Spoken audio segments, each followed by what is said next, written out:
Ang halayang ube, ube halaya, ay isang klasikong Filipino delicacy na gawa sa purple yam, gata ng niyog, at mantikilya. Creamy, cheesy, at nilagyan ng golden latik, masarap ito bilang merienda o dessert.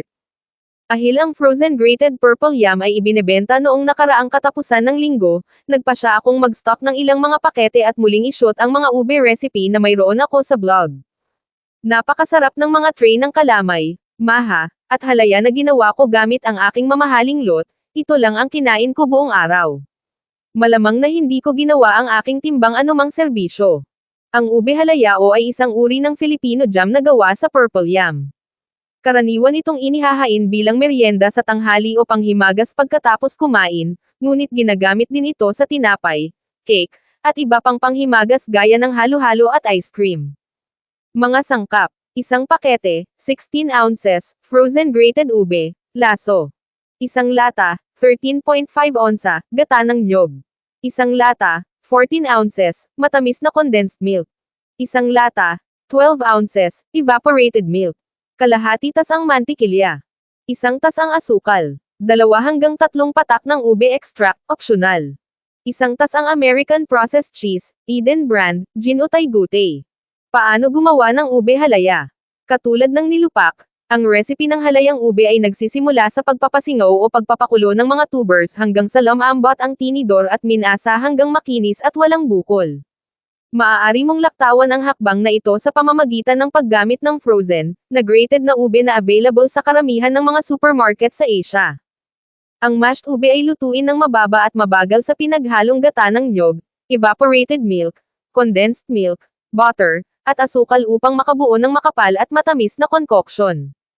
Ang proseso ay medyo simple, ngunit nangangailangan ito ng kaunting pasensya at maraming grasa ng siko dahil nangangailangan ito ng relihiyosong pagpapakilos upang maiwasan ang pagkasunog sa ilalim. Ang purple yam jam ay maaaring lutuin sa isang nakakalat na pagkakapare-pareho upang maiimbak sa mga garapon o hanggang sa sapat na kapal upang magkaroon ng hugis. Karaniwan itong nilagyan ng latik, toasted coconut flakes, gin o taygutay na keso o matamis na string ng makapuno kapag inihahain bilang merienda o dessert. Optional ang ube extract ngunit nakakatulong ang ilang patak na palakasin ang kulay, aroma, at lasa. Gamitin ng matipid, tandaan na ang kulay ng timpla ay magiging magaan ngunit lalalim kapag naluto. Huwag laktawan ang gin o taygutay na keso. Nagbibigay ito ng halaya ng dagdag na creaminess at tumutulong sa pagpapakapal ng timpla ng mas mabilis. Mga tagubilin. Sa isang malawak at mabigat na ilalim na kawali sa katamtamang init, pagsamahin ang grated ube, gata ng niyog, condensed milk, evaporated milk, butter, at asukal. Pakuluan, haluin paminsan-minsan hanggang matuno ang asukal, matuno ang mantikilya, at kumalat ang ube. Magdagdag ng ube extract, kung gagamit, at haluin hanggang sa maging pantay ang kulay.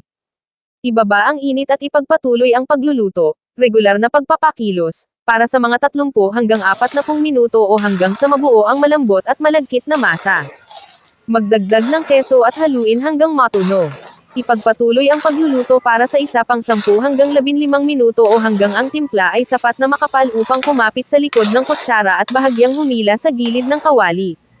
Bahagyang grasa ang mga gilid ng baking dish o llanera mold ng langis ng niyog o tinunaw na mantikilya.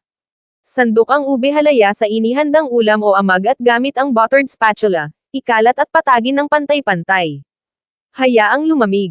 Upang ihain, baligtarin ang halaya sa isang serving plate.